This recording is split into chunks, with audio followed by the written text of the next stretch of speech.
I want you to listen to what the Providence mayor, Brett Smiley, said yesterday in a press conference about the manhunt. We've all been working for now 49 hours. We're tired. I'm sorry, sir. You're tired. Oh, okay. Well, you know who else is tired? The grieving families of the people who were killed. I would imagine they also haven't slept in a very long time, and I would imagine that they probably won't until you find the killer.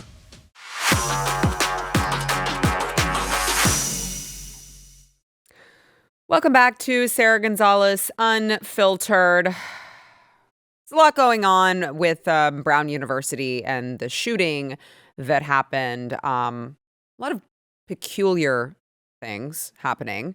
And we've got some breaking news here. This just in.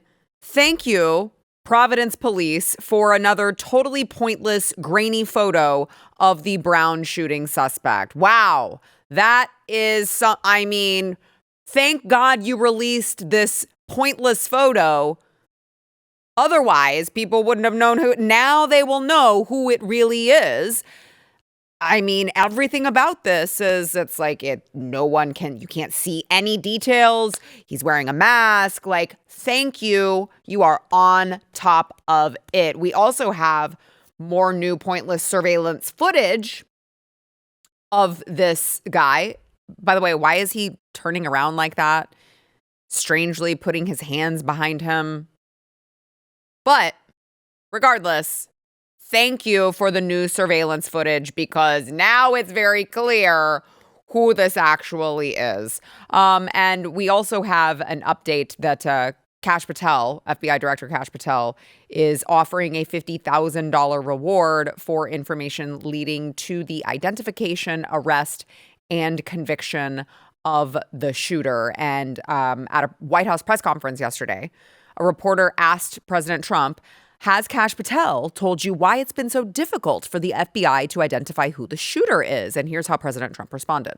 Well, it's always difficult. So far, we've done a very good job of doing it with Charlie, with, the various times this has happened. They've done it in pretty much record time.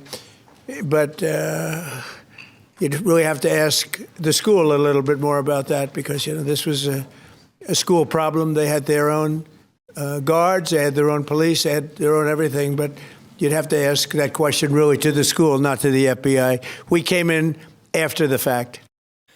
You really would have to ask the school. Remember, the president of the school was asked yesterday, and it had been 6 hours. It was 6 hours after the shooting, which wasn't yesterday, but we played it yesterday. And the president of a university is asked, what do you know? What can you tell us? What were they doing inside the classroom? Any details? Ma'am, hello, is anyone in there? And she's like, I don't know. Couldn't tell you. Have no idea. And it's like, what? Ma'am, it's 6 hours after people were killed on your campus, and you came out in front of the cameras, in front of a microphone. I would think that you would try to gather some of that information. And instead, she's like, your guess is as good as mine. Why would I know? Who do you think I am? The university president? Yeah. So to President Trump's point, there are, a lot of, there's a lot of speculation online. People saying, well, Brown University has over 800 security cameras on campus. Over 800 security cameras on campus. And so if you'd like some help actually solving the crime, maybe provide us with a little bit better footage. Because the only blurry footage that we're seeing that is being given to us is from private businesses and homes. That's from a home. This isn't from Brown University sifting through all of their material, trying to provide the public with something because they really, really, really super duper want help finding out who this is. So it's just what the hell is going on over in that city? What is going on with their police department? But let me tell you, it can't all be the FBI. Okay? Because I want you to listen to what the Providence mayor, Brett Smiley, said yesterday in a press conference about the manhunt. We've all been working for now 49 hours. We're tired. I'm sorry, sir. You're tired. Oh, okay. Well, you know who else is tired? The grieving families of the people who were killed. I would imagine they also haven't slept in a very long time, and I would imagine that they probably won't until you find the killer. He's tired. She doesn't know anything. Something very strange is going on in this town. Okay? And I want to go through some other strange information about this particular issue. But before I do that, I want to remind you guys to share the show with a friend or all friends. Share it on social media. It'll help us reach more people. So it's very strange things happening.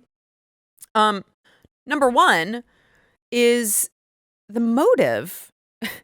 As you would expect, several media outlets reported that students and witnesses heard the shooter yelling Allahu Akbar before opening fire in the building, which, I mean, isn't it always like this? It's like, oh, I don't know, this is buried in a story. It's only conveniently picked up by outlets who care about telling the truth, and it's not being told by people who have interest in hiding it. And so I want you to listen to how the chief of police over there, the Providence chief of police, Oscar Perez Jr., answered a reporter's question about, like, what? Oh, the shooter yelled something, I'm reading. Oh, what was it exactly that the shooter yelled? Here's his response. Now, there's a report the shooter yelled something right before his shot came in. Can you tell us what that was? Yeah, it's part of the investigation, John, and we'll, yeah.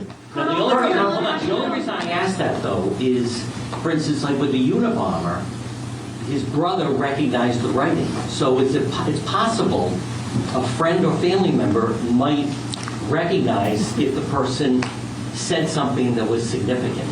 Correct. That's why you don't, other than the 9mm, is there anything else inside that auditorium that you can tell us? No, that's correct. And listen, like I said earlier, investigations will bring us to evidence that we need to collect in order to be able to prosecute. With that being said, we're going to continue to collect evidence, and if it leads us to something to that nature that's going to be extremely helpful for us to identify somebody, we'll be the first ones to put it out.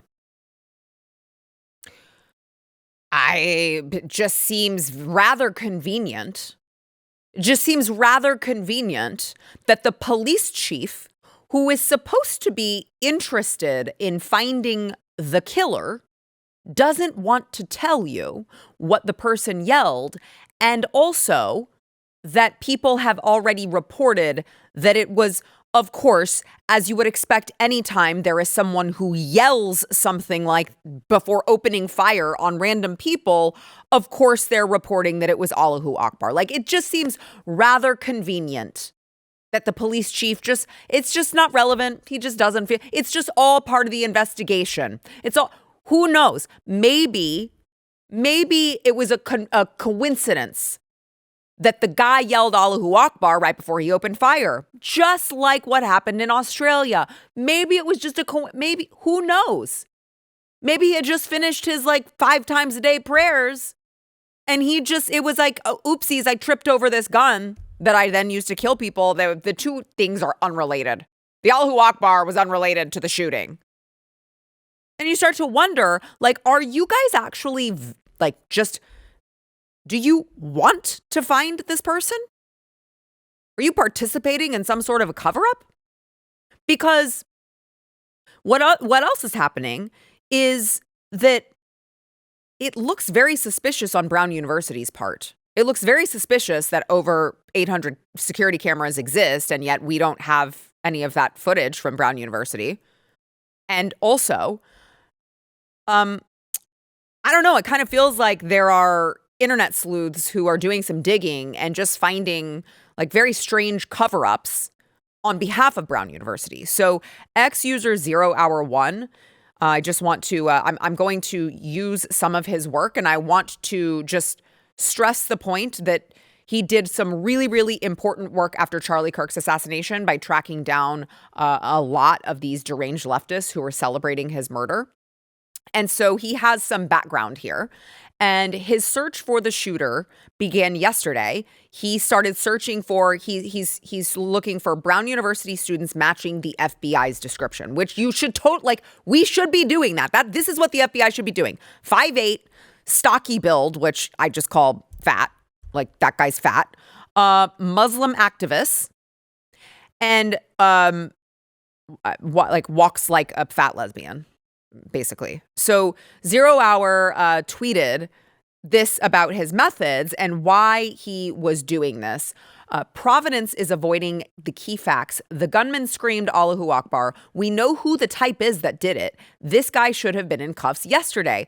Profiling works. Do it.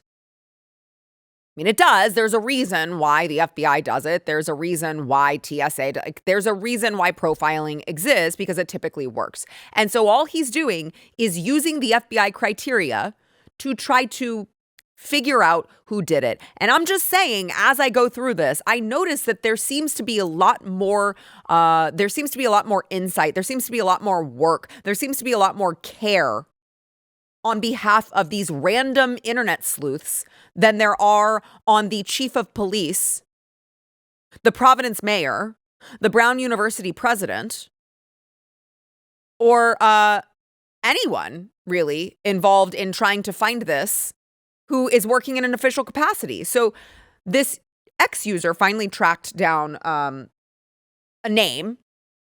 person by the name of Mustafa Karbouch. I don't know how you pronounce that shit. This person has they, he pronouns in social media profiles and spent 2024 apparently doing mind-altering psychedelics as part of his, research. That's what Brown University is all about, apparently. And he's been all over the news in photos for the Free Palestine protests that were happening at Brown University. Okay, so all he did was he was like, okay, we're looking for people. If you guys find someone else who also fits this description, please tell me. But so far, this is a person that I have found who may fit this description. Now, here's where it got really weird. 0 Hour 1 was very, very clear. I'm not accusing this person of anything. I'm not accusing this person of anything. All I'm simply saying is the FBI should look into any one of these people who we are finding who fit the criteria. But despite this person not being accused of anything, Brown University started scrubbing information about him from its website. When you go to search, you type in what could previously be found with this guy's name, page not found. Page not found. There was another X-user named Emily Lazelle who revealed that all but one of the individual's articles published on Brown's website had been scrubbed. So those were what you could see before if you were to search for this person's name on the Brown website. Go back, Stephen, to the page 404. That was what you could see before. This is what you see after when you search this guy's name. Well, why would Brown University want to scrub their pages of an innocent man? And by the way, that is a genuine question. That is a genuine question. What would be the point of scrubbing this person's name from your website if he is if you know that he's innocent, or even if you don't, there's nothing to say that he did it other than an X-user who has some history of being correct, going through and saying, hey, this guy fits your criteria. Maybe you should go look into him. And they're scrubbing him from their website. That's weird, guys. That's really weird. It almost seems like all of the local people working in an official capacity don't really want to solve the crime. I wonder why that is. I'm sure it had nothing to do with what the suspect shouted, allegedly. Anywho, we'll just move right along here and thank our sponsor, Relief Factor. So Relief Factor is there for those of you who live with constant pain. You think that that's your life now. It doesn't have to be, actually. You should try Relief Factor. It's an all-natural anti-inflammatory. It was developed by doctors who were tired of giving their patients like heavy-duty pain meds just to get them out of pain. And then it's like, yeah, I'm out of pain, but also like I feel weird and I can't drive and I can't, have a glass of wine at the end of the night, all because I have to take these stupid pain meds. Try the 3-week quick start. 70% of the people who order that go on to keep ordering more. That's how many people it's working for. So the odds are in your favor that it will work for you. And wouldn't that be life-changing to get out of pain? Go get that 3-week quick start over at relieffactor.com. That is relieffactor.com.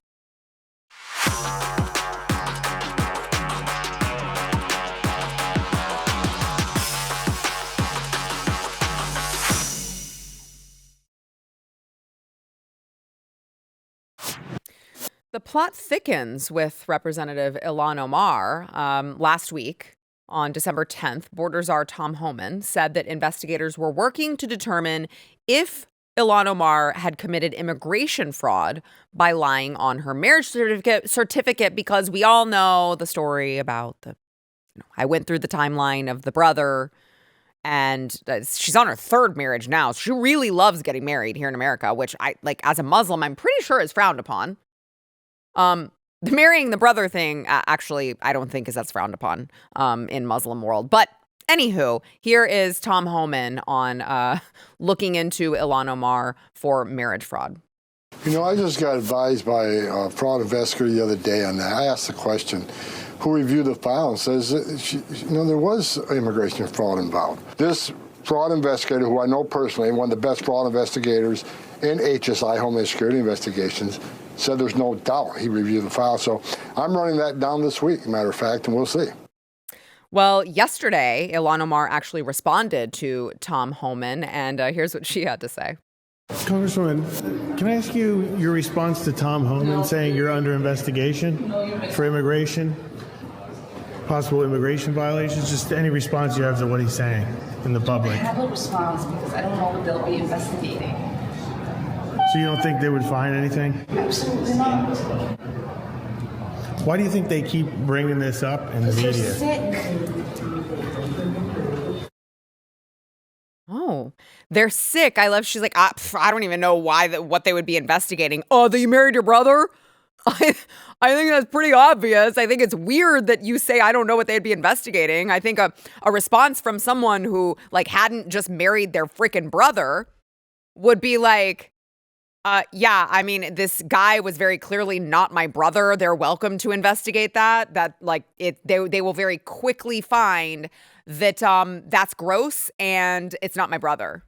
That's what it seems to be what a normal, Stephen, am I off there? That seems to be what a normal person would say in response to, hey, did you marry your brother? Yeah, she definitely looked really nervous during that entire thing, and seems like she's going to have a lot to be nervous about. I would say so, because the fraud might go way deeper than the marriage fraud and the marrying the brother thing and committing immigration. There's a lot of fraud to talk about here, because A.J. Kern, this is a Minnesota conservative and former congressional candidate, has uncovered information about Ilhan Omar. But I'm just telling you, needs further investigation. We need a lot of investigation into this woman, because in the best case scenario, it could lead to her deportation. Bye-bye. We're going to put you on the, what's the thing, Stephen, with the button that I want to press? The catapult. Catapult. Thank you. I always forget that word. We'll put you on the catapult. We need to come up with something better for her, though. Yeah, I'll have to think about that. It is a long way. It is a long way back to Somalia. How about if we'll put her in an airplane with a parachute, and once we get near Somalia, we're just dropping the floor out from under her and saying, pull, Ilhan, pull! Pull now! I'd prefer that. Anywho, in the best case scenario, it could lead to her deportation, or at the very least, expulsion from the house. So I want to break down what the new information could mean and how we need our leaders to actually do something about it. Act. Look into it. Where there's smoke, there's fire, guys. How many more things can this woman be accused of before you guys look into it and find something? Here it is. Omar was caught lying about her birth year, and Minnesota legislative records corroborate that, apparently. This is an archived version of Ilhan Omar's page in the Minnesota Legislative Reference Library listed her birth date. It says October 4th, 1981, but an updated version of the page lists her birth year as 1982. Okay, well, could be nothing, but what this also could mean is that it would call into question the legitimacy of her citizenship, actually. So I'll explain the three pathways for a foreign-born child to become a citizen, which is what we're told that she did. But first, I want you to hear Ilhan Omar, in her own words, describing when and how she became a citizen. This was a September 2018 interview with Mehdi Hassan on his podcast, Deconstructed. And this is what Ilhan Omar said about her citizenship. When did you end up becoming a citizen? How old were you when you became a citizen? Yeah, so I became a citizen actually before I turned 18. My father became a citizen, and so I got my citizenship through that process. Okay. It was actually her father who got citizenship, and she got it through her father's process. She got it through that process. Okay, well, there's three pathways to citizenship for a foreign-born child. Number one is acquisition. Well, that wouldn't apply to Ilhan Omar because neither of her parents were U.S. citizens when she was born in Somalia. All right, so cross that one off the list. Number two is the derivation of citizenship, which requires foreign-born children to turn 18 on or after February 27th, 2001.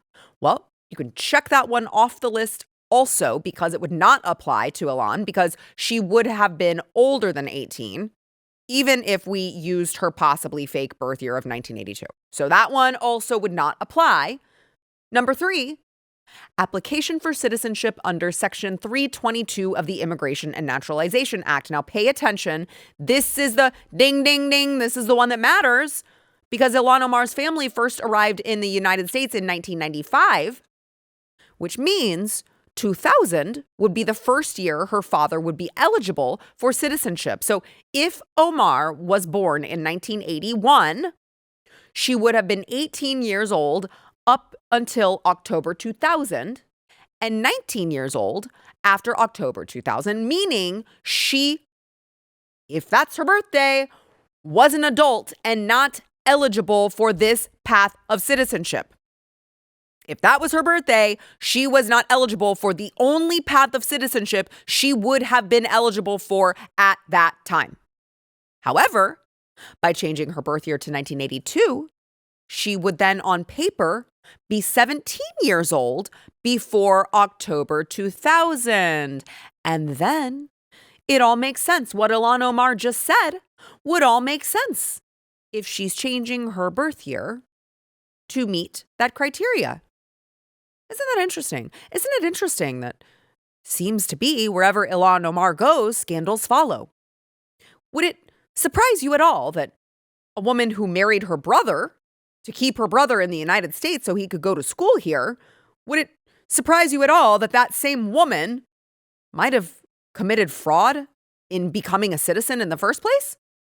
Would it surprise you that a woman who doesn't respect our rule of law at all, doesn't seem to, want to abide by the Constitution, doesn't really like American culture or law and order or tradition or anything involving America, would it really surprise you to hear that she could have actually just lied to get citizenship?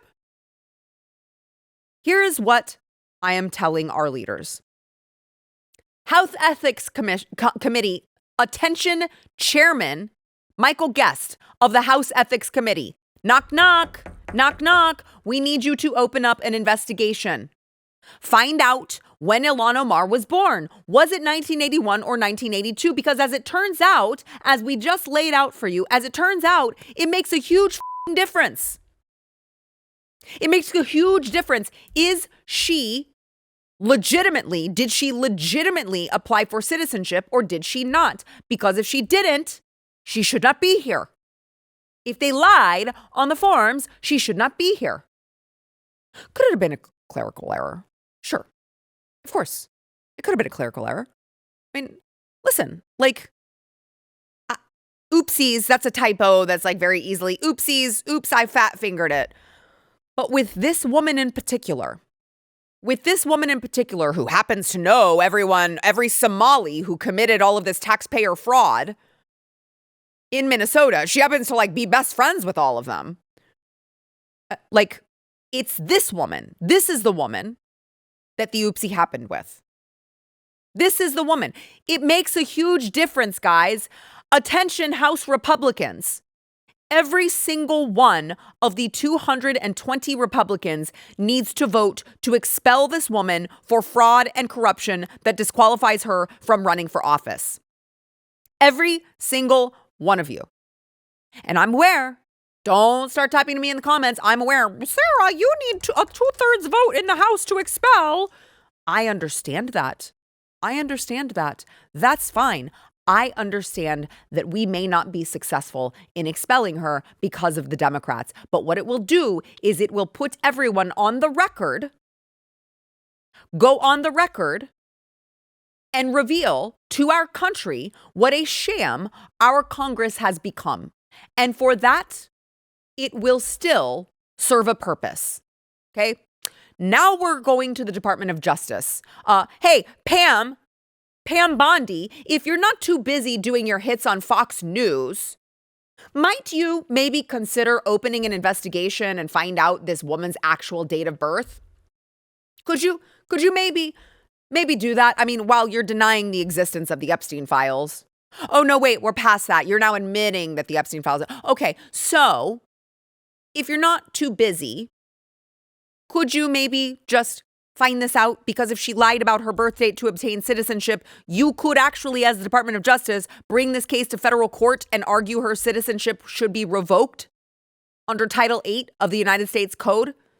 And by the way, Pam, because I know you're really busy on Fox, I'll just go ahead and tell you.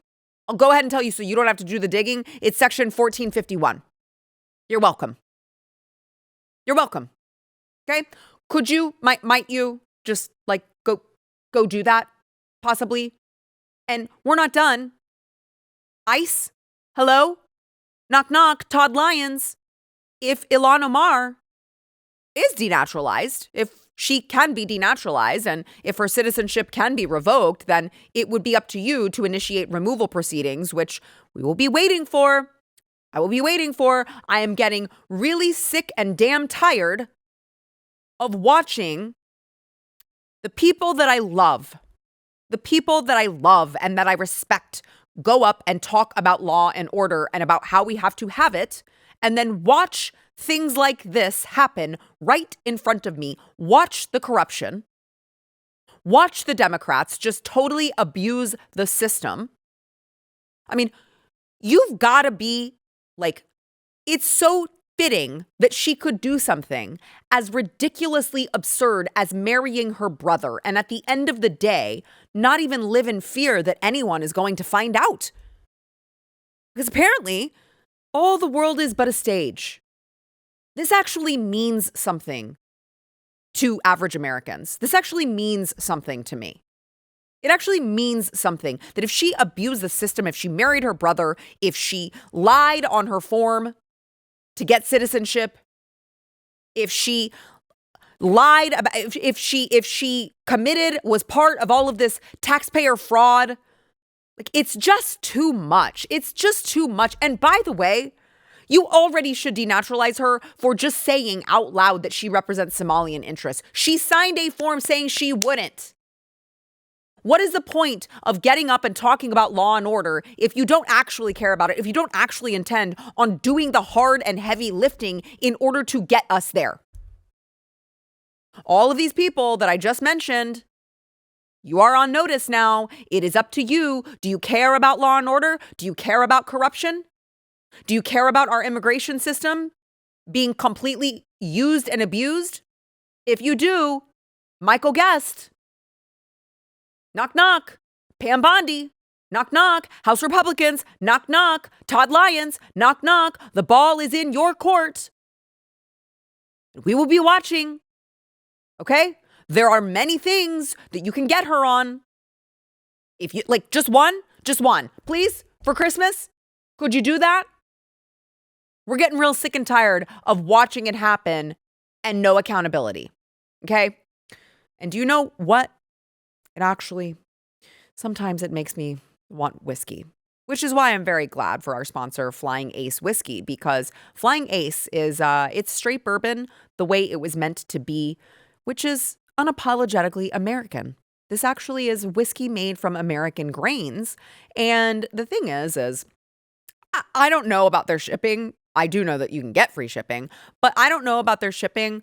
But Flying Ace is what you need. Go ahead. Flying Ace is what you need. Thank you for the holiday season. And I'm doing it. I'm doing it, guys. I'm doing it. If you have like a family get together and you're like, oh gosh, I don't want to see Aunt Susie. Oh gosh, just go buy some Flying Ace and it'll make your time better. Okay. It really is delicious whiskey. And you're supporting an American company who makes really good American bourbon. Ah, yes. FlyingAceSpirits.com. Use promo code Blaze for free shipping. That is FlyingAceSpirits.com. Promo code Blaze.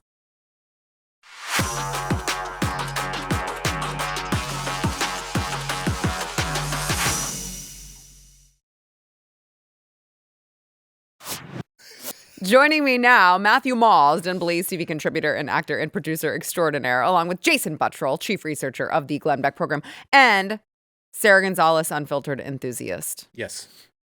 100%. Except I was thinking, I felt like you were blacklisting me. You haven't been on the show. I never see you. You don't call. You don't write. You don't send smoke signals. So this is the deal. Now I'm so sick of hearing about you because there's been 2 events where you and your husband and me and my wife have showed up. And now I can only hear about Sara Gonzales and how she's like, we have the same closet. I love her shoes. I love her dresses. I want to hang out with Sara Gonzales. I'm like, shut up. Jason's like, I get enough of that bitch at work, okay? I don't want to hang out with Sara Gonzales on my free time. Well, I'm glad that you guys are here, especially, I guess this is like probably the last time I'm going to see you before Christmas and our Christmas break. So it's good to have you before then. I feel like I'm already on Christmas break. I'm already out the door. This is just like a hologram. I'm not even here today. Honestly, me too. Right? This has been a heck of a year. Yes, it has, Jason. Yes, it has. More on that during the break, I will tell you off camera. Yeah. So President Trump is cracking down on fentanyl, and he announced yesterday that he is signing an executive order to classify fentanyl as a weapon of mass destruction. Here's that. Deadly fentanyl flooding into our country. With this historic executive order I will sign today, we're formally classifying fentanyl as a weapon of mass destruction, which is what it is. No bomb does what this is doing. 200 to 300,000 people die every year that we know of. So we're formally classifying fentanyl as a weapon of mass destruction. I would say good on you, because of course it is a weapon of mass destruction. And so let me give you one more here, guys. He's not only taking a stand against fentanyl, he and the U.S. military, of course, have been, taking out these narco-terrorist drug boats. We've talked about it at great length on the show. But there's the latest blows up 3 alleged drug boats in the Eastern Pacific, killing 8 narco-terrorists. Cue the violins, I guess, from the libs, who are very sad about, God, there's something just so badass about this. Very sad. It's very sad that all these drugs can't now make it into our country and poison Americans and kill Americans. It's just so, let the left tell you all sorts of reasons why it's just so sad for these poor narco terrorists. And that is what you get from the Trump administration. 2.0 is the drugs, weapons of mass destruction, the drug boats. They're just going to get blown up. They're just going to get blown up. Yeah, I'm here for it. No apologies. None at all. I love it. No, I mean, all you've got to do, and I experienced this when my sister came over and we were driving actually across the south of the United States. I said, look, you got to come this way, come round, and then come up through to Texas. And we hit New Orleans, and right there, the drugs that are, I mean, awful. it is abysmal. I mean, in comparison to when I went there like 10, 15 years ago, it was shocking. There was a woman, so this is no joke, Sarah. My sister went into a service station. This is after coming through Florida, which was absolutely perfect, like beautiful. And she goes into a service station, and there was a woman on drugs smearing poo all over the bathroom. This is what it does. This is really what it does. And we have to, number one, we have to stop it at the border, which we've started doing, but we need to cut it off. We need to cut the supply off. And that's what Trump's doing. And liberals, they don't understand the amount of violence that comes with these narco-terrorists. They're not like good little guys like out, oh, I'm just driving my boat today. All right, all you've got to do is read about what was his name now, who ran in Colombia. What was that guy's name now? The drug kingpin. Anyway, what he used to do. They're brutal, they're evil people, and they need to be stopped. And I'm here for it. And you've got to use the biggest stick, which is the American military. Don't tell me, Jason, you're going to be like Rand Paul on this issue. No. Okay, good. I'm fascinated by this entire thing, actually, because I think there's layers upon layers upon layers of what the Trump administration is doing on this. Let's start at the basic level. The fentanyl, the drugs, everything. One of the biggest eye-opening experiences I had, I took a motorcycle trip from Texas over to New Mexico, Arizona, went up to Idaho, a bunch of places, went into a lot of small communities, small towns, drove through a lot of Indian reservations. And I stopped in at this one like little restaurant right out of like a little bar and grill. And there was this Indian woman that was the bartender. So I struck a conversation with her. And she was pissed off about how politicized Indians were in general and their reservation issue and all that stuff. Because I was talking about how they looked like UN encampments as I was driving through it. It looked awful. And she was like, well, to start, I'm tired of everyone like gaming what's going on with us. I would like them just to start with the root causes. Get rid of the drugs. She's like, we can't have teachers anymore. We can't have multiple, businesses on the reservation because they're all turning out to be drug addicts, and the catastrophes happening all over the place. And I was like, yeah, I mean, it's the same in multiple other rural communities all across the United States. We have got to solve that. We're starting to. Hopefully, they continue to to do this. But like I said, there's multiple other layers to this. I mean. If you look back through history, the opium wars, of what like your brethren did, over in China, China is effectively doing that to us. How are they doing that? They're using South America. They're using countries like Mexico, countries like Venezuela to smuggle these drugs into our own country, effectively doing to us what they did when this happened to the Chinese. They call that the era of the Great Humiliation. They're trying to humiliate us. They're trying to poison our community and destroy us from within. But then not only is this happening through drug dealers, but this is sanctioned through the Venezuelan government. Yes. And they are directly tied. They are the lifeline, for fuel and energy and stuff to places like China. They are some of these tankers. That one tanker that what was that that we seized last week? 2 weeks ago? I think it was last week. That was so cool. So awesome. Snatch that sucker up.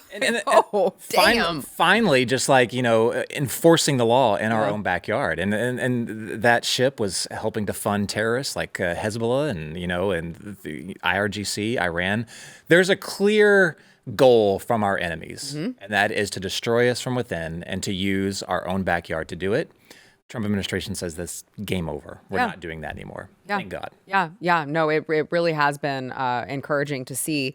And, just not just the drug boats. And as you point out, Jason, I'm glad you mentioned that because we talked about it on the show not that long ago, especially with the convicted narco terrorist. I can't recall his name off the top of my head, but he actually, he's doing time right now in federal prison and wrote this really long message, open letter to the president, and was like, you need to understand the Venezuelan government is dictating they're behind it. They're operating it. It's them. And also they're behind all of these Venezuelan gangs that have come into this country. Yeah. They are controlling every aspect of this. This is definitely a war that they are engaging in with you. Maybe you just don't see it yet. So that was really, really interesting to hear from someone who, he has nothing to gain from telling the truth. He just said, I want to atone for all of my sins because I'm embarrassed that I participated in this. So I want to tell you what I know. I won't get into what he said about the voting machines because I don't want to get sued. But to your point about bringing it in through the border, which President Trump has solved, I want to read some of the very, very long message that the Rapid Response Twitter account put out on Trump's border security accomplishments. They said more than 2.5 million illegal aliens have been removed from the United States. Illegal border crossings have plummeted to the lowest level since 1970, with the U.S. on track to see net negative migration for the first time in at least 5 decades. They talk about the sanctuary cities operations that were highly successful. They say the number of Americans dying from drugs has fallen every single month of the Trump administration as the Trump administration stems the flow of deadly fentanyl trafficked across the border. And then it, of course, talks about the children. More than 62,000 migrant children, many of whom were lost by the Biden administration, have been rescued from sex and labor trafficking. But it talks about all of the historic employment growth, with all of these Americans gaining employment, because it turns out those are spots that can be filled by American workers. It turns out Americans will actually take some of these jobs. But the drugs as well in that was fascinating for me to hear. Every single month that the Trump administration has been in charge, it's just the death and overdosing of fentanyl has gone down and down and down. And it almost makes me more frustrated in hindsight when, the Biden administration was like, well, we need Congress to act. It's like, no, actually, you don't. You can just close the border, right? Like, we don't have to live this way. Living like this is a choice. We can just close the border right now. How many innocent Americans didn't have to die if they would have just done their damn job at the border? And now you see the results of an administration that actually cares about saving Americans from this crisis. I'll take it one step further. We've said this multiple times on this show that they were complicit with the takedown of America because that's what they wanted. You do not have open borders if you care about the country that you live in. You can't, because it's not just the migrants. They made it all about I'm not going to say migrants. The illegal aliens that came across the border, right? It's not just about that. It's about the drugs. It's about the weapons. And I don't just mean guns. I'm talking about chemical weapons, nuclear, biological weapons that could have come over the border. We've got no idea. I said this to a friend of mine the other day. If you can't stop a person coming over the border, then you're not going to stop the drugs coming over the border. That's not going to happen. So they've been complicit with this.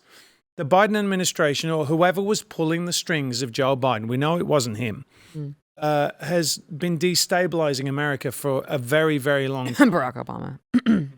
Well, I think he is probably the most, I don't want to say dangerous president, but he's damaged the United States more than any other president in history.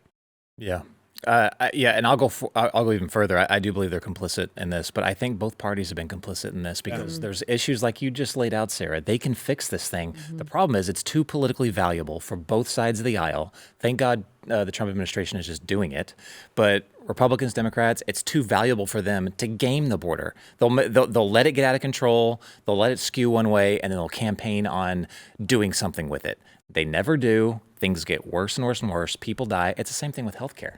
We could fix our healthcare system. Yeah. It doesn't have to be this way, but it's too politically valuable for them to not do it. Yeah. It's disgusting. I would like to just point out, though, that for me, there is no, you can't get too extreme in strengthening border security. I'm all for remember when Trump 1.0? Yeah. Yes. I was gonna say, that was one of my favorite, and everyone made fun of him. And I was like, I think that sounds awesome. I don't know why everyone's laughing. I would love for there to be alligator moats all around. Sharks with frickin' laser beams. I'm there. I don't care what happens to them after that. For all the ways for my tax money to be used, I'm okay with that one. All right, let's go ahead and take a quick break. We'll be back with more, but we want to thank our sponsor, CBDistillery. So people think of CBD and they get really nervous and they're like, isn't that going to make you high? No, that's not how it works. And CBDistillery has everything you need, especially for like surviving the holidays, okay? They've got, you can stuff your mom's stocking with CBD for better sleep, because we all know moms need better sleep. You can gift your fitness friends a pain relief stick for post-workout pain. By the way, those things work. And you can grab a little holiday calm for yourself. Every CBDistillery product is made with premium clean ingredients. There's no fillers. It's 100% clean ingredients. Plant-powered wellness, over 2 million customers, 100% money-back guarantee. I use this stuff. I really love it. Like I said, the pain relief stick, I know Matt's used it as well. It like legitimately works. I don't ask me the science behind it. I don't know. I just know that it's Maha friendly and it works. You can go to CBDistillery.com, enter code Sara for 25% off now. Go stock up. CBDistillery.com, promo code Sara.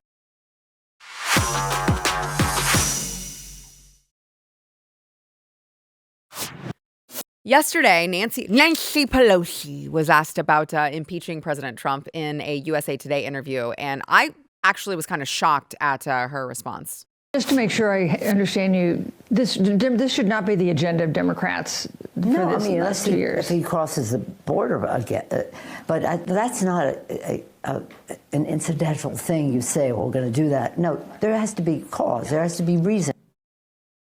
Did she just say no to impeaching Trump? Is she okay? I don't think she's had enough vodka for the day. That sounds like someone that's actually got the fear of mutually assured destruction in her mind. Yeah. That kind of sounds like law and order has been restored, which is a very, very good sign, which I don't think it has actually fully. I think the threat of it has, but I do think that we need some indictments. I think that Russia collusion, I'm not satisfied with. The American people is not satisfied with. The news today on the Mar-a-Lago raid. Okay, fine. Which by the way, we all knew. We all knew. To me, I read the headline. I'm like, yeah, no shit. Which we didn't talk about it on the show. It was that the Biden DOJ pressured the FBI to do the Mar-a-Lago raid because the FBI was like, there's not enough here to do this. And the Biden DOJ was like, do it anyway. No. Hang on. No. Right. But it's a cool story, bro. Yeah. I want to see somebody in court. Right. That's where we're at right now. They've got to be arrested and prosecuted for this. I mean, we could go on and on and on. Again, Pam Bondi, what are you doing? It's the same thing that I said when I just talked about the Ilhan Omar situation. It's like, okay, like, what are we doing? How many more things can come up about her, the curious case of her coming to this country and marrying her brother, and like, oopsies, they accidentally fat-fingered her birth year, which would have made her ineligible to become a citizen the way that she did. And also she knows all these Somalis in Minnesota that committed the tax fight. It's like, okay, like, can you just one of those things, can you get her on? I think that's a real possibility. I think that might happen. I need for it to happen. It has to. If we are serious, if they're serious at all about any of this shit, like, that has to happen. Has to. Has to. I saw the Rapid Response 47 Twitter X account just posted, like, it was the last article that was done that said, yes, she really did marry her brother. Did you see that? They retweeted that, or like quote tweeted it. And I was like, I don't know. It just feels like there's some actual weight behind it. Maybe they know more than we do about procedurally where they're at. I think it's going to happen. I actually think it's going to happen. If I could just have one, if I could just have one Christmas gift. Dear Santa. Dear Santa, it's me, Sara. If I could just ask for one thing for Christmas, Steven can take back the shoes. It's fine. I just want Ilhan Omar the out of my country. Why can't we just do both? I mean, listen, you don't have to take back the shoes, Steven. I'll take the shoes. I just want Ilhan Omar the out of my country. Let's get real here. How long have you been on the naughty list? You're right. Matt, maybe you should You're write right. to Santa. Can you ask Santa instead?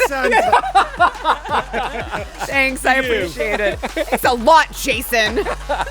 Jason Buttrill, Matt Marsden. Thank you, guys.